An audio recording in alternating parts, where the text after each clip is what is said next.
A man walks into a shop with a monkey toy that beats a drum. He wants to return it, but the shopkeeper says no returns. The man insists it is not a toy and warns that when the drum starts, bad things happen. The shopkeeper dismisses him, saying it only looks broken. The monkey starts drumming, triggering a chain reaction that kills the shopkeeper. To hell. Shaken, the man runs outside and burns the monkey. Now, you infernal son of a whore!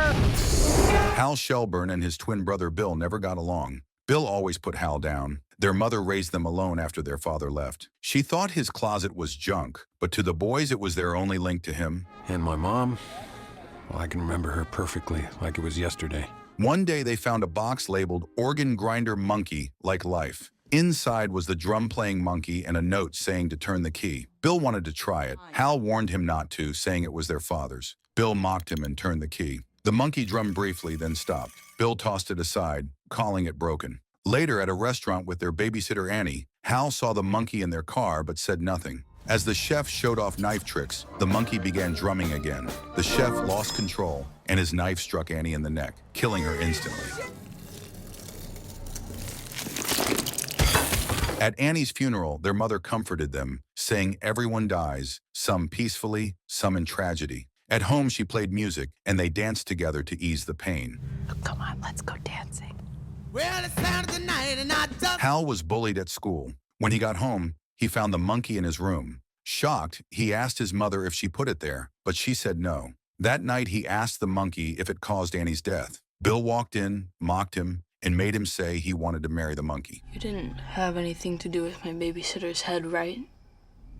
No, Bill, no. Say it, or I'll eat the rest of your placenta, bitch.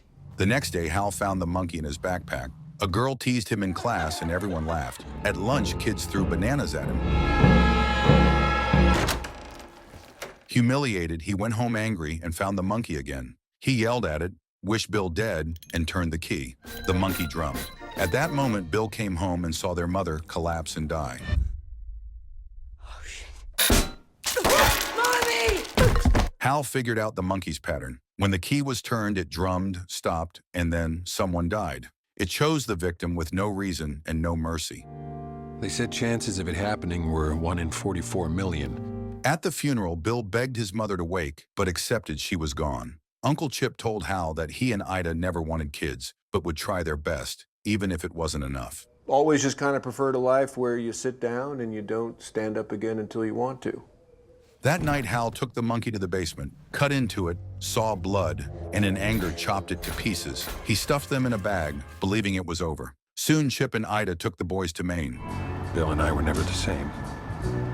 I mean, we looked the same. There, Hal asked Bill why he still wore his funeral suit. Bill said if he never took it off, he'd never have to put it back on, and maybe there would be no more funerals. The lights flickered, and the monkey appeared again.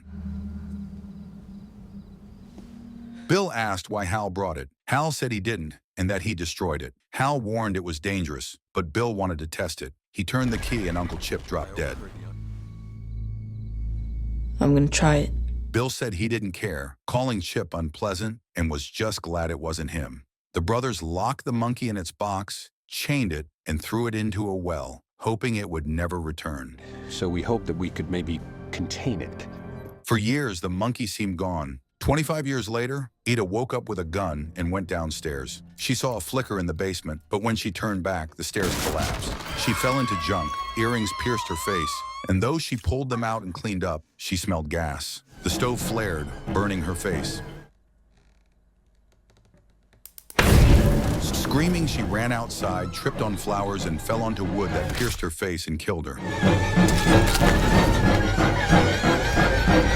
Hal, now grown, worked as a cashier. He had no friends, avoided family, and lost contact with Bill, fearing the monkey would return and kill someone close. Still, staying away was hard. This is me today. I pretty much lost all contact with Bill. He asked his boss, Dwayne, for an early leave to take his son to a roller coaster, saying he only saw him once a year. Dwayne assumed his ex was difficult, but Hal admitted it was his choice, believing he was a bad influence. Yeah, there has been some death. Shit, man, that sucks. Hal went to his ex's house. She and her husband, Ted, said his son Petey missed him, but Ted planned to adopt him. Once finalized, Hal would no longer see his son. Hal protested, but his ex urged him to take a week with Petey, make good memories, then let go. Hal wanted more time but couldn't manage it. Their talk ended when Petey came in, and Hal greeted him. With Petey, it's just, vestigial. Meanwhile, in Maine, a boy found the monkey in a yard sale. Holding it reminded him of his father, so he bought it. His mother brushed it off, saying his father was only worth finding at a card table or with a hooker. She asked if he was going to sell it to the local pervert who never left his house. Do you ever wonder where he is? Hal and Petey stayed at a motel. Petey asked about Hal's family, but Hal lied, saying he was an only child. He brushed off the questions and suggested dinner. That night, the monkey raised its drumstick. Hal dreamed of falling into the well where he once threw the monkey, then crashing onto the basement table where he had cut it apart. He woke to find the heater too high and turned it down. Soon after, Bill called. He said Ida had died. Hal thought it was old age, but Bill said it wasn't and urged him to check her house for the monkey. Hal refused, saying this was his only week with Petey. Bill hung up, frustrated. Bill. Fuck! Right after the call, a motel ventilator fell into the pool. Hal saw a woman about to jump and tried to stop her, but it was too late. She hit the water, was electrocuted, and died instantly. Fuck! Is that a leg? Fuck! Hal went back to the room, covered his face with a pillow, and screamed. He woke Petey, drove him to another motel, and apologized, saying it was because his aunt died. I'd really rather he didn't. Petey asked how his mother died, but Hal refused. When Petey pressed, Hal admitted his aunt raised him. Petey wanted to visit her house, but Hal said it was too dark. Petey then said he knew about the adoption and wanted to spend what little time they had. You can spend the rest of it, every little time that we have left together. That night, Hal dreamed of his mother warning him not to kill everyone before dying again.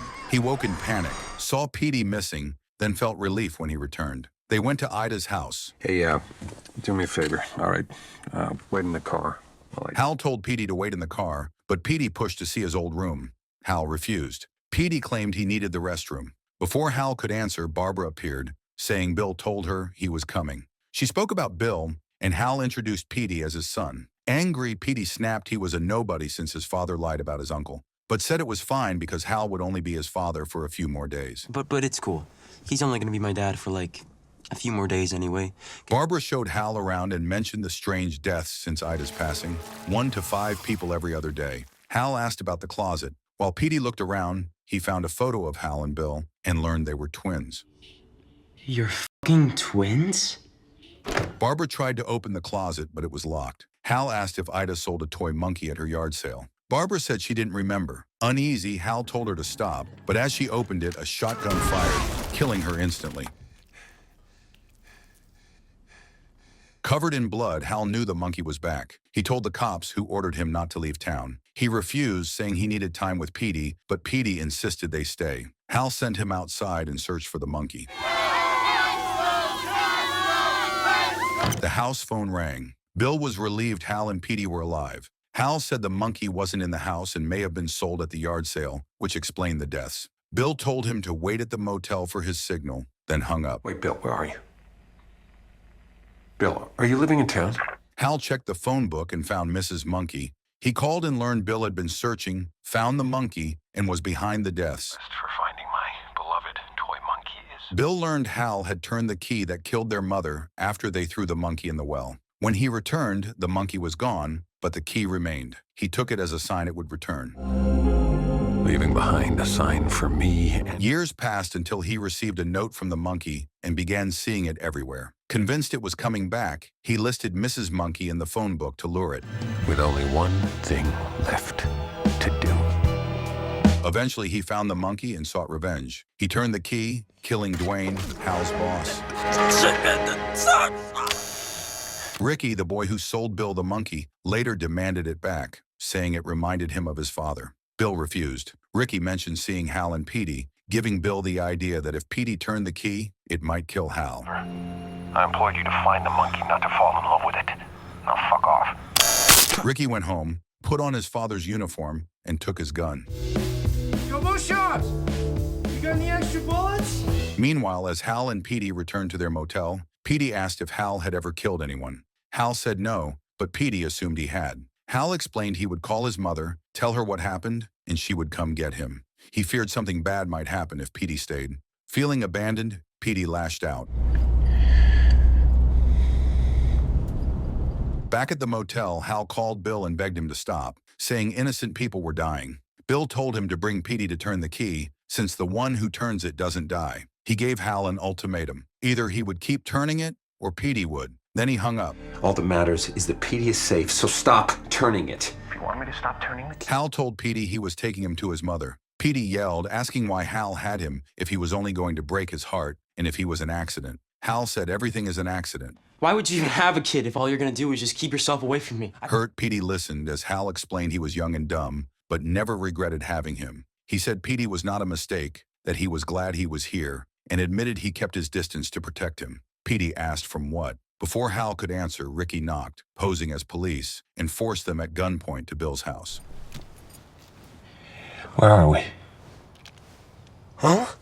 Ricky ordered Petey to get the monkey. Hal said Petey wouldn't, calling it evil. Petey grew angry, thinking Hal blamed everything on the monkey. Ricky forced him anyway. Hal warned Petey not to turn the key. Petey agreed and entered the house, dodging traps.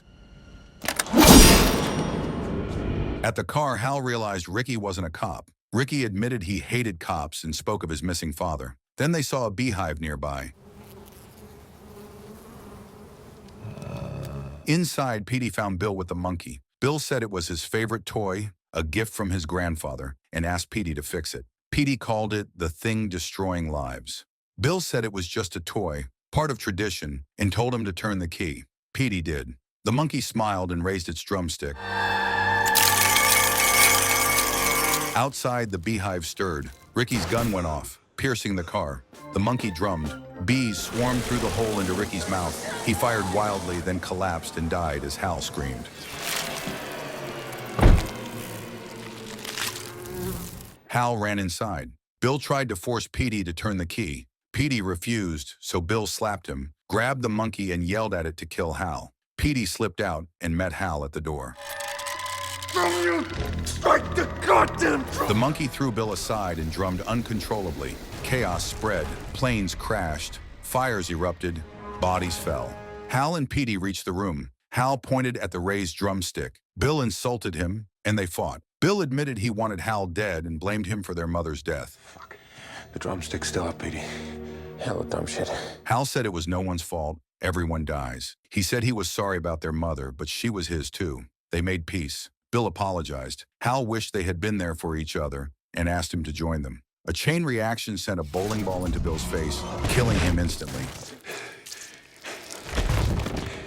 Hal took Petey and the monkey and left town. Seeing the chaos, Petey said they should do something with the monkey. Hal suggested keeping it close. Remembering his mother's words about dancing after tragedy, he told Petey they should dance. Petey agreed, and they drove away. Hey, I just got an idea of what we should do right now.